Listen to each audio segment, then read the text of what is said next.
भाईजान नूर खान बेस में आके गिरा है। ये अटैक हुआ है नूर खान बेस पे, बिल्कुल घर के सामने। अभी एक जहाज गुजरा है और ये नूर खान बेस के ऊपर अटैक हुआ है। भाईजान नूर खान बेस में आके गिरा है। ये अटैक हुआ है नूर खान बेस पे, बिल्कुल घर के सामने। अभी एक जहाज गुजरा है और ये नूर खान बेस के ऊपर अटैक हुआ। नमस्कार साथियों, भारत इस युद्ध को केवल पाकिस्तान के साथ ही नहीं लड़ रहा था। पाकिस्तान के साथ साथ चीन और तुर्की से भी भारत इस युद्ध को लड़ रहा था, क्योंकि चीन और तुर्की लगातार पीछे से पाकिस्तान की इस युद्ध में मदद कर रहे थे और चीन और तुर्की के द्वारा दिए गए हथियारों का ही पाकिस्तान भारत के लिए इस युद्ध में इस्तेमाल कर रहा था। और एक सर्वे रिपोर्ट के हिसाब से भी ये बताया गया है कि 2020 से लेकर 2024 तक पाकिस्तान ने जितने भी दुनिया के देशों से हथियारों का आयात किया है, उसमें लगभग 81% हथियार जो हैं वो पाकिस्तान ने चीन के द्वारा ही खरीदे हैं। इसका मतलब ये है कि चीन ही पाकिस्तान का सबसे बड़ा हथियारों का निर्यातक है और चीन से ही पाकिस्तान को हथियार मिलते हैं। जिन PL-15 मिसाइलों का पाकिस्तान ने भारत के ऊपर अटैक करने की कोशिश की, वो PL-15 मिसाइलें भी जो हैं वो पाकिस्तान को चीन के द्वारा दी गई थी। दूसरी ओर J-10C जो एयरक्राफ्ट है, जिस एयरक्राफ्ट का पाकिस्तान ने भी ये दावा किया कि इस J-10C एयरक्राफ्ट के द्वारा जो है वो पाकिस्तान ने भारत के राफेल को मार गिराया, ये J-10C एयरक्राफ्ट भी पाकिस्तान को चीन के द्वारा दिया गया है। अब इसकी बात हम ये कर लेते हैं कि चीन लगातार पाकिस्तान को इस तरीके की मदद क्यों दे रहा है। और अगर हम इस बात का करें कि इस समय पाकिस्तान के ऊपर चीन का लगभग 68 अरब डॉलर का कर्जा भी बना हुआ है। इतना कर्ज होने के बावजूद भी चीन लगातार पाकिस्तान को आर्थिक रूप से भी और सैन्य रूप से भी लगातार मदद क्यों दे रहा है, तो इसके पीछे सिर्फ एक ही कारण है कि चीन जो है वो इतना शातिर और चालाक देश है कि वो सामने नहीं आता और उसका जो निशाना है वो भारत के ऊपर है।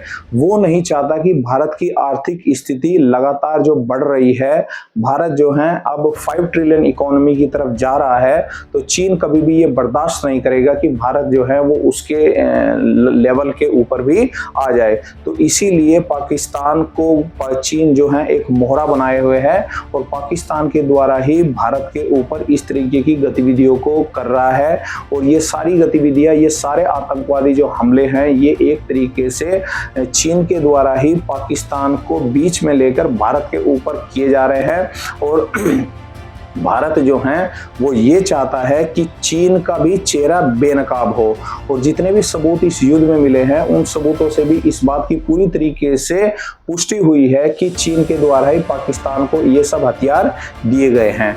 दूसरी ओर हम तुर्की की बात कर लें तो तुर्की भी अभी नया नया जो है वो चीन का एक तरीके से भाई बनने की कोशिश कर रहा है।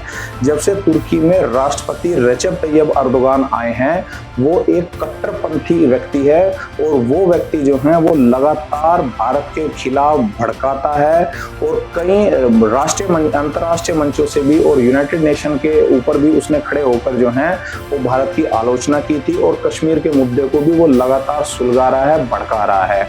उसके पीछे वजह यह है कि वो भी इस बात को नहीं चाहता कि भारत जो है वो किसी तरीके से आर्थिक स्थिति में जो है वो मजबूत हो जाए, एक आर्थिक शक्ति जो है वो भारत बन जाए। दूसरी ओर तुर्की की जो सबसे बड़ी वजह है कि वो भारत के ऊपर इस तरीके के हमले करने की कोशिश कर रहा है और पीछे से भारत को जो है वो खोखला करने की कोशिश कर रहा है, उसके पीछे सबसे बड़ी वजह है कि भारत जो है वो लगातार खाड़ी के देशों के साथ संपर्क में है और भारत के खाड़ी के देशों के साथ इतने बेहतर संबंध इस समय बने हुए हैं। वो चाहे सऊदी अरब की बात करें, संयुक्त अरब अमीरात की बात करें, ईरान की बात करें, बहरीन की बात करें, कुवैत की बात करें, जितने भी खाड़ी देश हैं उनके साथ भारत के संबंध इस समय बहुत ही अच्छी स्थिति में बने हुए हैं। तो तुर्की के लिए तुर्की जो है क्या चाह रहा है, तुर्की ये चाह रहा है कि वो अब इन जो 55 मुस्लिम देश हैं इनका वो खलीफा बनना चाह रहा है। इस समय जितने भी मुस्लिम देश हैं दुनिया में उनका जो खलीफा बना हुआ है वो सऊदी अरब बना हुआ है।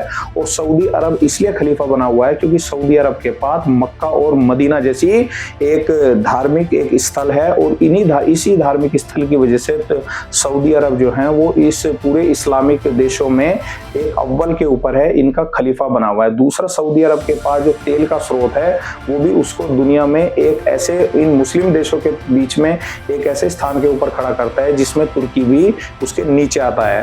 अब तुर्की में जब से ये रजब तैयब अर्दोगान राष्ट्रपति आए हैं, इन्होंने अब इस तरीके से अपनी कट्टरपंथ सोच को लेकर और इस कट्टरपंथ को लेकर एक तरीके से इन्होंने अब पूरी दुनिया में भारत की इमेज को भी एक धुंधली करने की कोशिश की है। और ये चाह रहे हैं ये कि भारत जो है वो लगातार पीछे हो जाए और पाकिस्तान के साथ जो है वो लगातार भारत का टकराव बना रहे। और तुर्की की यह महत्वाकांक्षा बनी हुई है कि तुर्की जो है इन 55 मुस्लिम देशों का जो है वो खलीफा बन जाए, जबकि सऊदी अरब और तुर्की में पूरी आपस में एक तनातनी है।